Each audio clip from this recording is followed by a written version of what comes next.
Next हम देखेंगे control structure. Control structure means कि आपका जो भी स्टेटमेंट रन कर रही है उससे किसी स्टेटमेंट पर जंप करना। So this controls goes from one statement to some other statement. So that is called control structure. There are basically three control structure. One is if else, second is loops, and there are basically three types of loops in C: for, while, and do while. And the third one is switch. We'll see them one by one. First we'll start with if else. Suppose this statement is given: int a 10 if a is less than 25, printf a less than 25. Now जब ये run कर रहा है, यहाँ पे straight forward है, a की value 10 है तो ये रन करेगा। मान लीजिए इसकी वैल्यू हुई 29, तो ये स्टेटमेंट प्रिंट नहीं होगी क्योंकि a is not less than 25। तो क्या उस केस में ये स्टेटमेंट प्रोग्राम में ही नहीं होगी? प्रोग्राम में ये होगी क्योंकि यहाँ पे तो सिंपल हमें दिख रहा है कि ये 29 है तो ये लेस देन नहीं है 25 से। बट ऐसा हो सकता है कि a की वैल्यू हम यूजर से इनपुट कराएं, तो जो इफ एल्स की कोई भी कंडीशन है वो प्रोग्राम में हमारे होगी, प्रोग्राम के जब एग्जीक्यूटेबल बनेगी उसमें होगी, बस वहां पे कुछ जंप हो जाएगा। तो किस तरीके से बनती है इफ कंडीशन जरा देखते हैं। कुछ इस तरीके से ही वो ऊपर वाला इफ एल्स है, इफ कंडीशन स्टेटमेंट। ये कंडीशन हमारी बुलियन होनी चाहिए, इसकी वैल्यू 0 और 1 की फॉर्म में, या 0 मीन्स फॉल्स और every other number is true.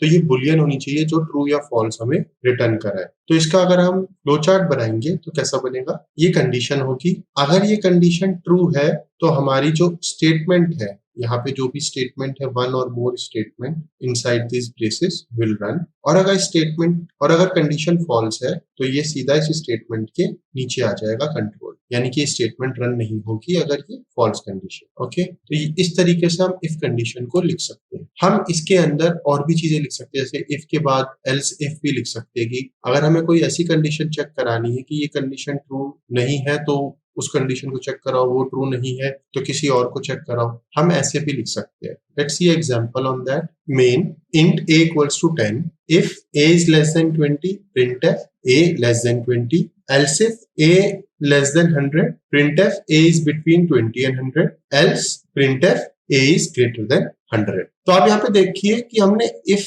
else if और else का यूज किया है। जनरली क्या होता है, हम if को सिंगल भी लिख सकते हैं, if condition 1, then there are some set of statements 1, हम इसको सिंगल भी लिख सकते हैं, या हम इसके अंदर नंबर ऑफ एल्स इफ भी लिख सकते हैं। एल्स इफ कितने भी हो सकते हैं, और एंड में दिस इज ऑल्सो ऑप्शनल कि एल्स लिखना चाहे तो वो भी लिख सकते हैं। तो अगर इनमें से कोई भी कंडीशन ट्रू नहीं होगी तब एल्स एग्जीक्यूट होगा, यानी कि जो हमारे इफ कंडीशन है और एल्स इफ कंडीशन है, सिर्फ इफ लिख के भी हमारा काम चल जाएगा। इफ के साथ हम एल्स इफ भी लगा सकते हैं, और एल्स इफ भी लगाना नहीं लगाना वो भी ऑप्शनल है, और इफ के साथ हम सीधा एल्स भी लगा सकते हैं। तो अगर इफ के साथ हमने सीधा एल्स लगाया है तो इसका मतलब ये है कि अगर इफ की कंडीशन फॉल्स हो रही है तो हम सीधा एल्स में चलेंगे। ठीक है, तो इसमें कैसे चलेगा? ये a की वैल्यू 10 है तो if a is less than 20 true हो जाएगा तो ये एग्जीक्यूट हो जाएगी और वो सीधा बाहर आ जाएगा। अगर a की वैल्यू मान लीजिए 50 होती तो a is less than 20 false होता,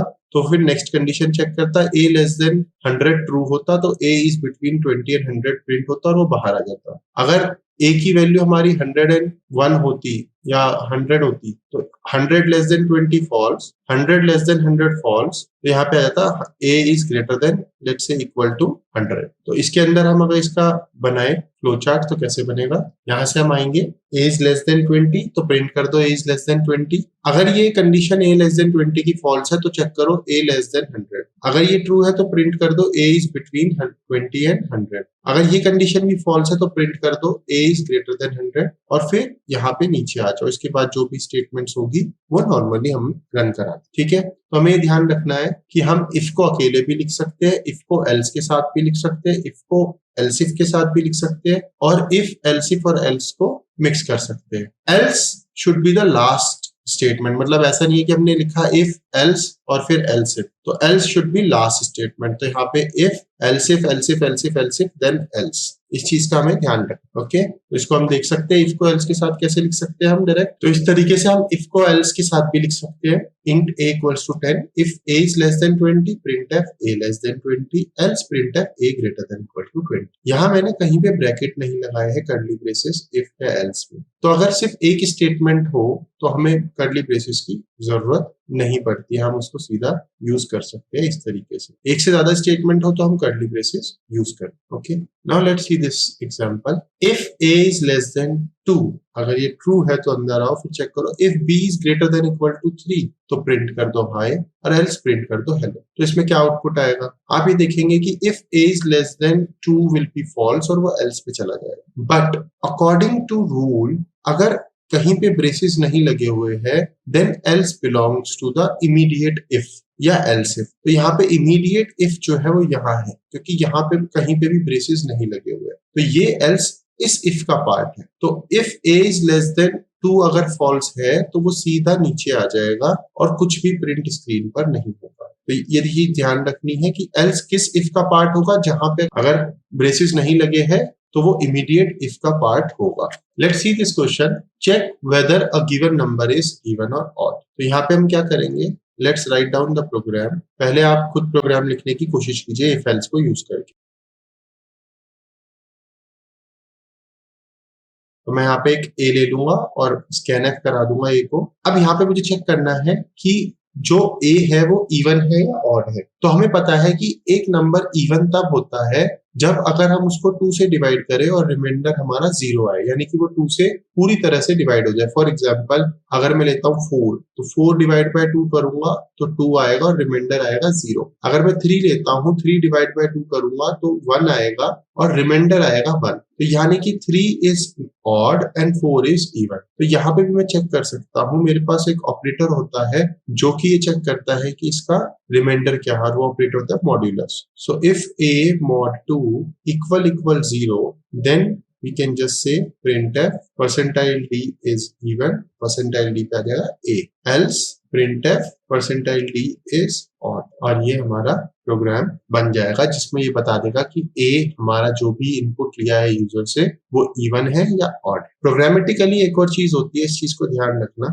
जैसे अगर मैं लिखता हूँ 4 का बाइनरी होता है 100, 3 का बाइनरी होता है 11 और 2 का बाइनरी होता है 10, 5 का बाइनरी होता है 101, 6 का बाइनरी होता है 110, 7 का होता है 111। तो अगर हम देखें 3, 5 और 7 और 2, 6 एंड 4, इन तीनों में एक कॉमन है एक चीज और इन तीनों में एक चीज कॉमन है, वो क्या, ऑड नंबर जो है ये 3, 5 और 7, इनकी लास्ट बिट जो है वो 1 है और जो इवन नंबर है उनकी लास्ट बिट जो है वो 0 है। And this is true for all even and all odd. तो हमारा इवन की जो लास्ट बिट होती है इज 0 और जो ऑड होता है उसकी लास्ट बिट जो होती है वो होती है 1। तो इसका एक फास्ट वे भी होता है, क्योंकि मॉड्यूलस ऑपरेटर एक्चुअली डिवाइड करता है और डिवाइड हमारा जो होता है कॉस्टली ऑपरेशन होता है, तो इसका एक फास्ट वे होता है यूजिंग बिटवाइज एंड। तो वहां क्या कर सकते हैं, इफ a एंड 1, ये क्या करेगा, ये a को लेगा, a मान लीजिए 100 यानी कि 4 है और उसका एंड ऑपरेशन कर देगा 1 के साथ। 1 क्या होता है 000 देन 1, अगर मैं इसको एंड करूंगा तो आएगा 0, तो ये यहाँ पे रख देगा 0,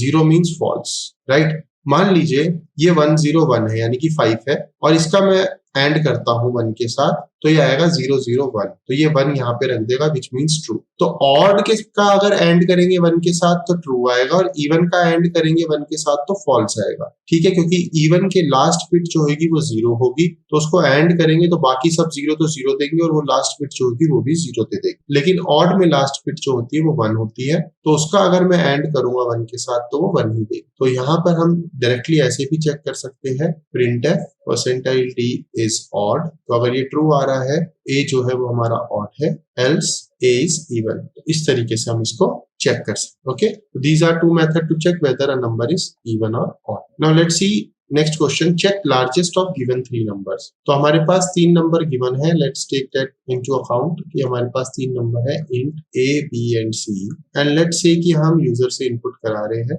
हमने यूजर से इनपुट करा दिया। अब मुझे चेक करना है कि ए बी और सी, अभी हम यहाँ पे मान रहे हैं कि ए बी सी तीनों डिस्टिंक्ट है, तो तीनों में से लार्जेस्ट कौन सा नंबर हो। तो यहाँ पे चेक कर सकते हैं हम पहले, if a is greater than b and a is greater than c, इसका मतलब है a b से भी बड़ा है और a c से भी बड़ा है। अगर ये कंडीशन ट्रू है तो then we can just say printf a is largest, जो भी a की वैल्यू होगी वो यहाँ प्रिंट हो जाएगी। else if अगर ये ट्रू नहीं है, यानी कि या तो ये कंडीशन फॉल्स है कि a is greater than b, या ये कंडीशन फॉल्स है a is greater than c, या दोनों कंडीशन फॉल्स है। तो अब नेक्स्ट मैं चेक करूंगा b के लिए, b is greater than a and b is greater than c। अगर b a से भी बड़ा है और c से भी बड़ा है तो printf percentile d is largest which is b is largest। else अगर ये कंडीशन भी फॉल्स हो गई, ये भी फॉल्स हो गई, यानी कि a greater than b and a greater than c में से एक कंडीशन फॉल्स है और इनमें से भी, इसका मतलब क्या है, ना a लार्जेस्ट है ना b लार्जेस्ट है, तो इसका मतलब हमारा c लार्जेस्ट है, and we can just print c is largest और उसकी वैल्यू हमारा। तो इस तरीके से हम इनपुट लेके बता सकते हैं कि हमारा कौन सा नंबर लार्जेस्ट है यूजिंग इफ एल्स। हम इसमें नेस्टेड इफ भी यूज कर सकते हैं। कैसे? If a is greater then b, तो फिर हम चेक करेंगे if c is greater then a। अगर a b से बड़ा है और c a से बड़ा है तो c लार्जेस्ट होगा, क्योंकि a तो b से बड़ा ही था और c a से बड़ा है, तो इसका मतलब c b से भी बड़ा होगा। तो यहाँ पे हम क्या कर देंगे, c इज लार्जेस्ट। और अगर c a से बड़ा नहीं है, यानी कि c a से छोटा और a b से पहले ही बड़ा था, तो इसका मतलब जो है वो हमारा a लार्जेस्ट। अगर a b से बड़ा नहीं है तो इसका मतलब हम फिर चेक कर सकते हैं कि a b से बड़ा नहीं है। तो अब मुझे सिर्फ ये चेक करना है कि क्या b c से बड़ा है। अगर b a से भी बड़ा है, यानी कि कंडीशन फॉल्स होगी तभी वो इस पे एल्स इफ पे आएगा। तो यहाँ पे आया इसका मतलब कि b is greater then a। तो यहाँ पे हम चेक करेंगे क्या b c से भी बड़ा है। अगर b c से बड़ा है तो हम सीधा प्रिंटफ कर देंगे b इज लार्जेस्ट। एल्स अगर ये कंडीशन भी फॉल्स होगी, a is greater then b वाली, और b is greater then c वाली भी फॉल्स हो गई, तो इसका मतलब क्या है कि c इज द लार्जेस्ट, क्योंकि यहाँ पे ये फॉल्स होने का मतलब ये है कि b is greater then a, और ये फॉल्स होने का मतलब है c is greater then b। तो b अगर a से बड़ा है और c b से बड़ा है तो c a से भी बड़ा होगा। तो यहाँ पे हम डायरेक्टली लिख सकते हैं दैट c इज लार्जेस्ट, और इस तरीके से हम इसको सॉल्व कर सकते हैं नेस्टेड इफ को यूज करते हैं। ओके, सो इफ एल्स में ज्यादा क्वेश्चन जो है वो इसी तरीके से बनते हैं जैसे मैंने आपको दिखाया कि यहाँ पे आपको प्रोग्राम दे देंगे और बोलेंगे इसमें कहीं पे मिसिंग स्टेटमेंट भरो so that you get to know the largest of 3 numbers, और इस तरीके से आपको दे देंगे कि आपका ये जो एल्स है ये बाहर कर देंगे टैप करके पीछे, बट आपको पता होना चाहिए कि ये एल्स जो है ये किस इफ से बिलोंग करता है। तो अगर यहाँ पे ब्रैकेट लगे होते, if this would have been in braces, तो ये एल्स इसी इफ का होता, बट यहाँ पे कोई ब्रेसेस नहीं है तो ये एल्स इस इफ का होगा। Okay, so in next lecture we will see switch statement. Thank you.